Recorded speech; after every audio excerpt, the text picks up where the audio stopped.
إن الحمد لله نحمده تعالى ونستعينه ونستغفره ونعوذ بالله من شرور أنفسنا ومن سيئات أعمالنا.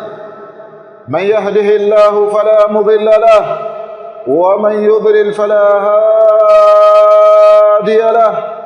وأشهد أن لا إله إلا الله وحده لا شريك له، وأشهد أن محمدًا عبده ورسوله. يا أيها الذين آمنوا اتقوا الله حق تقاته ولا تموتن إلا وأنتم مسلمون. يا أيها الناس اتقوا ربكم الذي خلقكم من نفس واحدة وخلق منها زوجها وبث منهما رجالا كثيرا ونساء. واتقوا الله الذي تساءلون به والأرحام إن الله كان عليكم رقيبا. يا أيها الذين آمنوا اتقوا الله وقولوا قولا سديدا يصلح لكم أعمالكم ويغفر لكم ذنوبكم، ومن يطع الله ورسوله فقد فاز فوزا عظيما. أما بعد، فإن أصدق الحديث كتاب الله تعالى، وخير الهدي هدي محمد صلى الله عليه وعلى آله وصحبه وسلم، وشر الأمور محدثاتها، وكل محدثة بدعة، وكل بدعة ضلالة، وكل ضلالة في النار. أعاذني الله وإياكم من النار. Ndugu zangu Waislamu, sote tunajua kwamba tupo katika mwezi wa Muharram, ndani ya Jumaa hii ya tarehe 11 na tarehe 10. Katika baadhi ya muandamo ni tarehe 11 na baadhi ya muandamo ni tarehe 10 ya Kiislamu. Mwezi wa Muharram ambao sisi tunaita mfungo 4 wa Kiislamu ni mwezi wa mwanzo katika mwezi wa Kiislamu. Kadhalika vile vile mwaka 1448 sawa na tarehe 26 ya mwezi huu wa Juni 2026. Hii ni Ijumaa ambayo tunapenda kukumbushana ndani ya msikiti wetu huu ya kwamba binau masajidullah, jambo la kujenga misikiti ya Allah subhanahu wa ta'ala liibadati Allah subhanahu wa ta'ala min ajalli alqurbat wat-ta'at wa a'zamiha, kwamba jambo la kujenga misikiti ya Allah subhanahu wa ta'ala kwa ajili ya ibada na kuimarisha misikiti hiyo ikawa katika hali ambayo ilikuwa ni nzuri, min ajalli alqurbat ila Allah, ni miongoni mwa ibada za kujikurubisha kwa Allah zilizokuwa kubwa sana tena zilizokuwa tukufu, wataati, na ni katika utiifu ambao ulikuwa ni mkubwa sana. Waqad hatha alislamu ala binai almasajid, na kwa hakika tufahamu kwamba Uislamu umehimiza juu ya jambo zima la kujengwa misikiti wa ta'dhimi hurmatiha, na Uislamu umehimiza juu ya jambo zima la kutukuzwa misikiti hiyo, la kuheshimiwa misikiti hiyo, la kuwepo katika hali ambayo ilikuwa ni nzuri sana. Ndugu zangu, tuelewe, Mtume sallallahu alayhi wa ala alihi wa sahbihi wasallam alipotoka katika mji wa Maka akaja zake katika mji wa Madina, jambo la mwanzo akafikia katika sehemu ya Quba, akajenga msikiti katika maeneo hayo, na ndio msikiti wa mwanzo ambao Mtume sallallahu alaihi wasallam aliojenga. Usisa ala taqwa, ni msikiti ambao umeasisiwa katika takwa. Masjid Quba ni msikiti wa mwanzo ambao Mtume sallallahu alaihi wasallam alipofika katika maeneo yale akaujenga msikiti huo, na alipotoka katika maeneo ya Quba akaja zake katika mji wa Madina. Madina ya zamani tofauti na Madina ya sasa. Wanasema ahlul ilmi, Madina ya zamani ndiyo ule msikiti wa Madina wote ambao tunauona, ule ndiyo mji wa Madina ambavyo ulivyokuwa katika zama za Mtume sallallahu alaihi wasallam. Kwa hiyo ndani ya msikiti wa bwana Mtume sallallahu alaihi wasallam, ndani yake kuna nyumba za maswahaba mule, ndani yake kuna makonde ya maswahaba mule, ndani yake yake kuna bustani ya masahaba mule, lakini msikiti umetanuka na mji umetanuka. Sasa umekuwa msikiti wote umekusanya ule mji wa Madina ambao Mtume sallallahu alaihi wasallam alikuwa ameujenga. Sasa Mtume alipofika katika mji wa Madina alayhi salatu wassalam, akajenga msikiti. Baada ya kujenga msikiti, akawa ni mwenye kulingania, kuwaita watu kwa Allah subhanahu wa ta'ala, kuwafahamisha watu tauhidi, kuwafahamisha watu ahkami zinafungamana na dini yao. Baada ya kufika muda Mtume kuondoka zake duniani, akaondoka duniani, akaja khalifa wake Abu Bakar Siddiqi, na yeye akatumia msikiti wa bwana Mtume sallallahu alaihi wasallam. Akaja Umar ibn Khattab, akatumia msikiti wa Mtume sallallahu alaihi wasallam katika kuieneza dini, katika kuitangaza dini, katika kuwatoa watu katika shirki, katika kuwatoa watu katika bid'a, katika kuwalingania yale ambayo aliyoacha bwana Mtume alaihi salatu wassalam. Zama zilipofika za ukhalifa wa Uthman ibn Affan radhiyallahu anhu, faarada Uthman, akakusudia Uthman kujenga msikiti ule wa bwana Mtume sallallahu alaihi wasallam, kwa sababu kila zama zikiongezeka watu wanaongezeka na watu wanakuwa wengi. Kwa hiyo Uthman ibn Affan radhiyallahu anhu akakusudia kujenga msikiti ule wa bwana Mtume sallallahu alaihi wasallam, kuufanyia tajdid, kuufanyia upya lile jengo lake, na kuweka katika hali ambayo ilikuwa ni nzuri,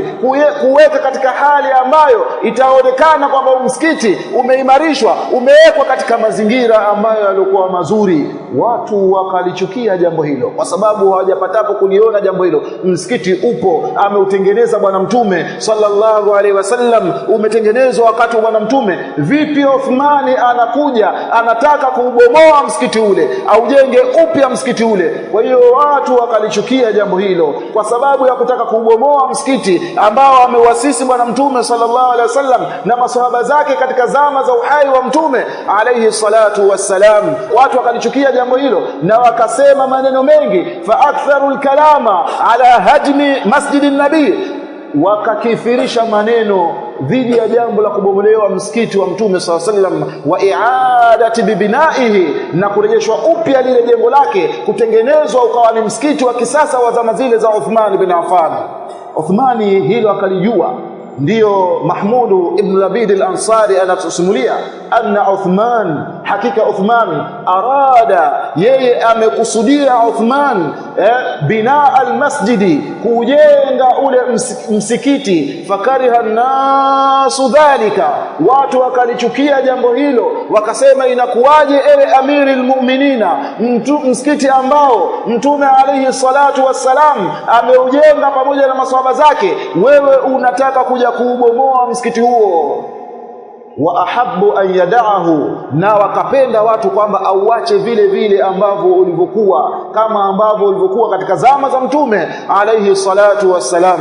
Lakini tizama namna sahaba Uthman ibn Affan akaambia, hili jambo silifanyi tu mimi la kutaka kubomoa huu msikiti, bali sami'tu Rasulullah sallallahu alaihi wasallam yaqul, mimi nimemsikia mtume wa Allah sallallahu alaihi wa ala alihi wa sahbihi wasallam akisema, man bana masjidan lillahi, yoyote ambaye atakayejenga msikiti kwa ajili ya Allah subhanahu wa ta'ala, bana Allahu lahu fil janna mithlahu, basi Allah subhanahu wa ta'ala humjengea mtu huyo mfano wake nyumba katika pepo yake Allah subhanahu wa ta'ala, humjengea nyumba katika pepo yake Allah subhanahu wa ta'ala. Katika baadhi ya riwaya imekuja wazi wazi, man bana lillahi masjidan bana Allahu lahu baitan fil janna, yoyote yule ambaye atakayejenga msikiti, basi Allah na yeye atamjengea nyumba peponi. Kwa hiyo jambo la kujenga msikiti, kuimarisha msikiti, jambo hili lina fadhila kubwa. Enyi ndugu zangu Waislamu, tuelewe, ikiwa kwamba wewe una uwezo wa kukamilisha msikiti na wa kujenga msikiti min bidayatihi ila nihayatihi, mwanzo wake mpaka mwisho wake, basi ukijenga una fadhila ambayo ilikuwa kubwa. Na ikiwa kwamba huna, pale ambapo panahitajika unapohitajika kuimarisha msikiti, ima kwa usafi, ima kwa kutia umeme, ima kwa kuweka taizi, ima kwa kufanya hichi, kwa kufanya kile, basi wewe kimbilia katika kheri hiyo. Wallahi kheri hiyo utakuja kusema kwamba kheri hii mimi ningepata kama hizi 1000, lakini wapi, ilikuwa kwamba wewe imekujia hiyo tu, lakini utakuja kuijua thamani yake kheri hiyo wakati utakapofika mbele ya Allah subhanahu wa ta'ala. Kwa sababu lolote ambalo utakalolifanya katika kheri, basi hilo utahudhurishwa nalo na utaliona ile thamani yake na ukubwa wake, na utatamani urejeshwe tena duniani, lakini hutoweza kurejeshwa tena duniani kwa sababu tayari umri wako umekwisha kumalizika. Kwa hiyo enyi ndugu zangu Waislamu, pahala ambapo panapohitajika nguvu kazi, ikiwa ya kiwiliwili kwamba kuna jengo katika nyumba ya Allah subhanahu wa ta'ala linatakikana lisimame, basi nyinyi kuweni mstari wa mbele, na ikiwa panahitajika mali, basi toa mali yako wewe ndugu yangu Muislamu katika kuhakikisha kwamba nyumba ya Allah subhanahu wa ta'ala inasimama. Na huku ni katika kuimarisha hisiyan, kuimarisha msikiti kihisia, maana yake ukaimarisha jengo lake na ukalifanya jengo lake likawa imara, likawa katika hali ambayo ilikuwa ni nzuri sana. Innal hamdalillah nahmaduhu ta'ala wa nasta'inuhu wa nastaghfiruh ونعوذ بالله من شرور أنفسنا ومن سيئات أعمالنا. من يهده الله فلا مضل له ومن يضلل فلا هادي له. وأشهد أن لا إله إلا الله وحده لا شريك له، وأشهد أن محمدا عبده ورسوله. يقول الله تبارك وتعالى: ما كان للمشركين أن يأمروا مساجد الله شاهدين على أنفسهم بالكفر أولئك حبطت أعمالهم وفي النار هم خالدون. إنما يأمر مساجد الله من آمن بالله واليوم الآخر وأقام الصلاة وآتى الزكاة ولم يخش إلا الله فعسى أولئك أن يكونوا من المهتدين. الله سبحانه وتعالى نسيما: ما كان للمشركين أن يأمروا مساجد الله. Haiwi kwa washirikina kuweza kuimarisha nyumba za Allah subhanahu wa ta'ala. Haiwezekani kabisa washirikina wao wenye kumshirikisha Allah, wenye kumkufuru Allah, wenye kumpiga vita Allah, wenye kupiga vita hukumu za Allah subhanahu wa ta'ala, eti wao ndio wakaonekana wanaweza kuimarisha nyumba za Allah. Hilo jambo haliwi, Allah analikataa. Kwa nini analikataa? Shahidina ala anfusihim bil kufri, hali ya kuwa kwamba wao wanashuhudia katika nafsi zao kafiri. Vipi wataweza kuimarisha nyumba za Allah subhanahu wa ta'ala? Ndio al-Imam Saadi wakati alipokuwa akitolea maelezo kauli yake Allah shahidina ala anfusihim, akasema alayhi rahmatun min Allah wa adamul iman alladhi huwa shartu liqabuli al-a'mal, kukosekana imani ambako ndio sharti ya kukubalika matendo ya mja mbele ya Allah subhanahu wa ta'ala. Fakaifa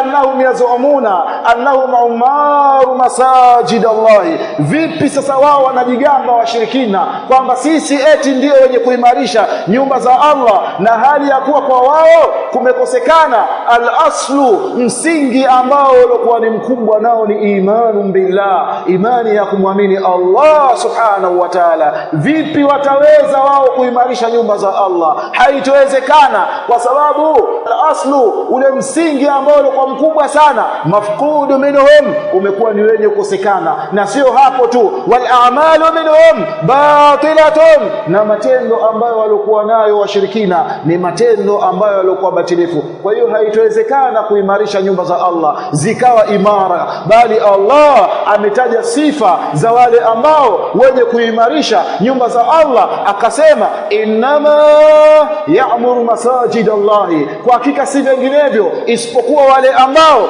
wenye kuimarisha nyumba za Allah zikawa katika hali iliyokuwa ni nzuri, kuanzia jengo lake, kuanzia harakati zake, kuanzia hali zake.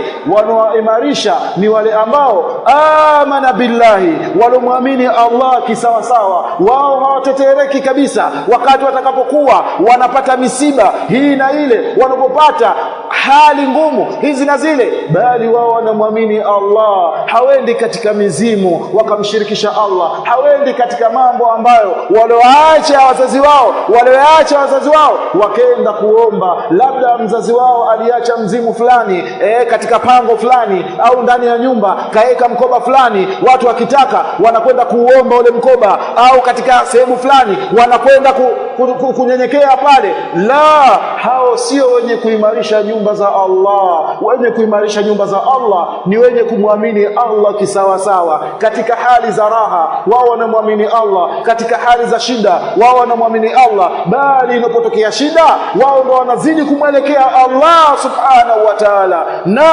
wanajua kwamba iko siku sisi tutakwenda kusimamishwa mbele ya Allah na Allah atatulipa kutokana na kila ambacho tulikuwa tunakifanya katika huu ulimwengu. Ndio akasema man amana billahi wal yawmil akhir, wenye kumwamini Allah na siku ya mwisho, wa aqama salata, na wakasimamisha swala. Yoyote yule ambaye alolelewa katika misingi ya kusimamisha swala na swala akawa anaijua kama vile ambavyo alivyofundisha bwana mtume sallallahu alaihi wasallam, na akasema mtume katika membari yake, sallu kama raaitumuni usalli, swalini kama ambavyo mlivyokuwa mkiniona mimi nikisali. Sasa huyu akachukua mafundisho ya mtume ambayo alikuwa ameyafundisha kuhusiana na ibada ya swala, yeye akawa anasimamisha swala. Huyu ndiyo ambaye mwenye sifa ya kuimarisha nyumba ya Allah subhanahu wa ta'ala. Kadhalika waata zakata, na akatoa zaka. Wengi wa watu hawatoi zaka, wengine wameruzukiwa mali, wanafanya mabiashara haya na yale, lakini jambo la kutoa zaka kwa wao liko mbali sana. Watu wa sampuli kama hii hawatoweza kuimarisha nyumba za Allah, bali inakuja zaka katika mwezi wa Ramadhani. Watu baada ya kushakufunga zakatul fitri, basi kuna watu wanafanya uzembe wa hali ya juu kabisa, kuzembea katika jambo hilo. Vipi wataweza kuimarisha nyumba ya Allah hali ya kuwa wao si wenye kutoa zaka?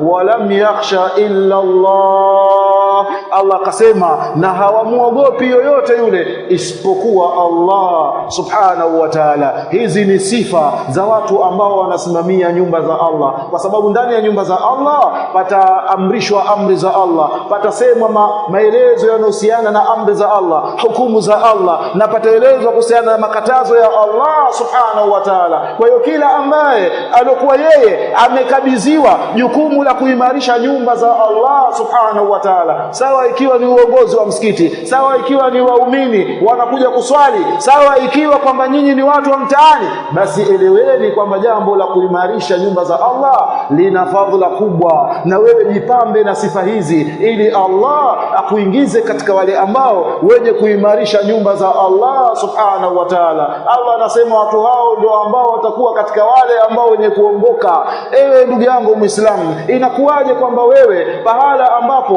pana jengo la Allah, pana nyumba ya Allah, pana msikiti wa Allah subhanahu wa ta'ala, wewe unauzungumza vibaya msikiti huo, au unausema vibaya msikiti huo, au kwamba unafanya mbinu ya kutaka msikiti huo usiendelee, au unafanya mbinu za kutaka kwamba watu katika msikiti huo wasiwe ni wenye kuswali. Wewe ni Muislamu wa sampuli gani ewe ndugu yangu Muislamu? Ndugu yangu Muislamu, tuelewe na tufahamu kwamba ewe Muislamu ambaye uliokuwa umeruzukiwa kuwepo katika mji huu, kuwepo katika kijiji hichi, na ikawa kwamba kumejengwa jengo hili la msikiti katika maeneo haya, elewa kwamba Allah amekutakia kheri kubwa sana.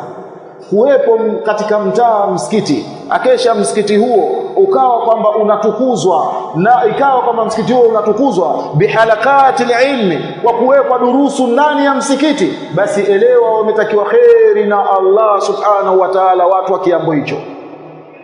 Kwa hiyo ikiwa wewe ni mtu ambaye unakaa karibu na msikiti na ikawa kwamba kunasimamishwa darsa, kunawekwa darsa katika msikiti huo, basi umetakiwa kheri hudhuria katika darsa hizo, kwa sababu ndani yake unaimarisha msikiti, ndani yake unaimarisha nyumba ya Allah, lakini vile vile kwamba wewe unasoma dini yako, na msikiti unatakana uimarishwe kwa kumtaja Allah subhanahu wa ta'ala. Kadhalika vile vile msikiti unatakana uimarishwe kwa watu kuhakikisha kwamba wanahimizana katika mambo ya kheri, katika mambo ambayo yatawafanya wao wawe katika mstari wa mbele, katika kuhakikisha kwamba Uislamu wanaupeleka mbele. Uislamu unapiga hatua mbele kwa zile sababu ambazo wao wanazozifanya. Na hivi ndivyo ambavyo kana salafu saleh, walivyokuwa as-salafu saleh, namna ambavyo walivyokuwa wao wakiimarisha ile misikiti, wakiiweka katika hali ambayo mpaka watu wanapokuja katika sehemu zile, basi akitakikana mtu fulani moja kwa moja kwanza anafikia msikitini. Akifika msikitini akiswali tahiyatul masjidi, basi huenda ima yule mtu aliyokuwa amemkusudia atamkuta msikitini, au kwamba muda mfupi anamkuta kwamba yule mtu tayari anaingia msikitini. Ndugu zangu, tuelewe, salafu saleh walikuwa wanapomaliza wao shida zao, hali zao, na wakaa kwamba wako free, muda wao mwingi walikuwa wakiutumia msikitini, ima kwa kusoma Qur'ani, ima kwa kuleta adhkari, ima kwa kuhudhuria katika durusi, ima kwa mtu kujipumzisha akasema wacha mimi nijipumzishe. Sasa msikiti unahitajika uwekwe katika hali ya nidhamu ya hali ya juu, na mtu asiingie msikitini isipokuwa aingie hali ya kuwa yuko tohara. Watu wengi wanakuja msikitini hali ya kuwa hawako tohara. Haya si katika mafundisho ya Bwana Mtume sallallahu alaihi wasallam, bali mafundisho ya Bwana Mtume sallallahu alaihi wasallam ni mtu kutoka nyumbani hali ya kuwa yuko tohara, anakuja katika nyumba ya Allah. Na wewe ukija katika nyumba ya Allah unahesabika kwamba umekuja kumtembelea Allah subhanahu wa ta'ala. Mtume anasema man tatahhara fi baitihi, yoyote ambaye atakayejitoharisha nyumbani kwake. Nyumbani kwako maana yake pale ambapo wewe unapokaa, thumma ata almasjida, kisha akaja msikitini, fa huwa zairun lillahi, basi huyo anahesabika kwamba yeye ni mwenye kuja kumtembelea Allah subhanahu wa ta'ala. Fa haqqu ala almazur an yukrima zaira, ni haki ya yule ambaye alikuwa amekuja kutembelewa kumkirimu yule ambaye mwenye kuja kumtembelea. Sasa vipi wewe unakuja kumtembelea Allah hali ya kuwa hujajisafisha nyumbani? Unakuja zako msikitini. Na nyinyi tembeeni alfajiri, mtaona kuna watu wengine wameweka nguo zao begani na mswaki mdomoni, anaelekea wapi? Msikitini. Ni aibu kubwa sana kwa Muislamu kuonekana katika mazingira haya, si katika mafundisho ya Bwana Mtume sallallahu alaihi wasallam, bali unatakana wewe ujitoharishe nyumbani kwako, tia udhu nyumbani. Sasa mwingine anaweza kusema mbona kumewekwa vyoo kule msikitini? Vile ni vya dharura, utakapofika hapa udhu kwa kutenguka ndio unakwenda kuchukua udhu, kwa sababu wewe ni binadamu, au inawezekana ukafikwa na haja. Kwa hiyo vile vyoo vilivyokuwa msikitini ni vya dharura, sio kwamba vyoo ambavyo vimewekwa kwamba wewe utoke huko uje jisaidie mule, au kwamba uje fanye haja yako mule. Wewe utakuwa umekuja kumtembelea Allah katika nidhamu gani? Sio nidhamu ambayo alifundisha mtume wetu Muhammad sallallahu alaihi wasallam. Hiyo ni nidhamu mbovu sana. Bali leo tu wewe upewe mwaliko wa rais, itaingia akilini kweli kwamba umepewa mwaliko wa rais, akesha ukatoka na nguo zako nyingine ukeka begani na mswaki mdomoni, unakwenda zako Ikulu. Ukifika Ikulu unaambia mheshimiwa, nataka kwanza kwenda chooni kwa sababu nimekuja hapa kuja kutembelea, nimeitika mwitiko wako. Inaingia akilini kweli? Bali utajisafisha nyumbani, utajiweka sopsopu nyumbani, utajiweka katika hali iliyokuwa safi, tena utachagua nguo ambayo ilikuwa ni nzuri kabisa. Unakwenda wapi? Ikulu. Na utajiangalia katika kioo, utacheka kidogo, hili tabasamu litamfurahisha mheshimiwa au litamchukiza hivi. Akesha utatembea kidogo na utamwita mke wako, hebu nipasishe kidogo nisije kwenda kutia aibu. Huyo ni kiumbe. Sasa vipi wewe kwa yule ambaye alomuumba kiumbe katika nyumba yake? Mbona uheshimu nyumba yake? Mbona umfuate yale mafundisho ambayo alifundisha Bwana Mtume sallallahu alaihi wasallam? Jitoharishe nyumbani, na kila ukijitoharisha nyumbani ukaja zako, kila hatua wewe, hatua moja unafutiwa dhambi, hatua ya pili unapandishwa daraja. Na huku ni katika kuiheshimu misikiti, ni katika kuiwekea hadhi yake misikiti, na misikiti itapata nidhamu ya hali ya juu kabisa. Na sisi sote tunatakana tuwe walinzi wa nyumba za Allah, kwa sababu hizi ni nyumba ambazo zinapigwa vita sana. Ima sisi wenyewe Waislamu tunajua au hatujui, lakini jueni kwamba maadui wa Uislamu hizi nyumba wanazipiga vita. kwa sababu ni nyumba ambazo wanatajwa Allah, ni nyumba ambazo watu wanafahamishana kuhusiana na mambo wanafungamana na dini yao. Sasa maadui wa Uislamu wenye kupiga vita Uislamu, hizi nyumba wanazipiga vita. Inawezekana wakamleta mtu katika mtaa, akaisha mtu huyo akajifanya yeye ni Muislamu, akakuwa katika mazingira yale na kaishi katika maeneo yale mpaka akawa katika hali ambayo mshamzoea, akajiingiza msikitini.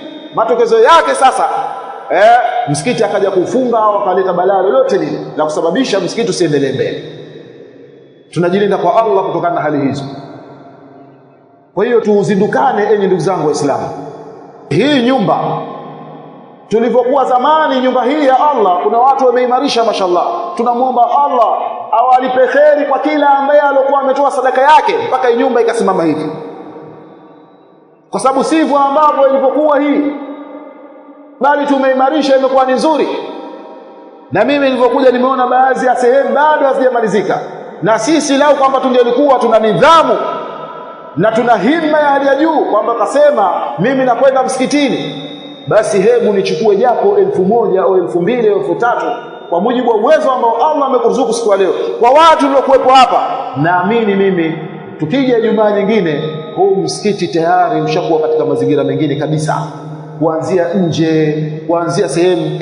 Mtu leo mtu anajenga nyumba yake nzuri, anajenga katika hali iliyokuwa nzuri, ikiwa kuna baadhi ya mabaki hajamalizika, kwa maana kuna sehemu hazijamalizika, basi atakwenda mbio amalize sehemu hizo. Sasa hebu ikiwa wewe Allah amekufungulia uwezo, hizi sehemu ambazo kwa zimebakia katika hii nyumba ya Allah subhanahu wa ta'ala, wewe ni wenye kumaliza. Kisha pili, wale ambao walikuwa wamekabidhiwa na wanasimamia hichi kituo, wajitahidi kwamba kituo hichi kitoe nuru katika hichi kiambo. Inasemekana, na ndivyo ilivyo, Zanzibar ni kitovu cha elimu. Watu walikuwa kutoka sehemu za mbalimbali wanakuja kusoma pale mjini Barza, walikuwa kwenda kusoma pale, wanachuoni mbalimbali kutoka sehemu za mbalimbali za dunia wanakuja kusoma katika maeneo ya Unguja.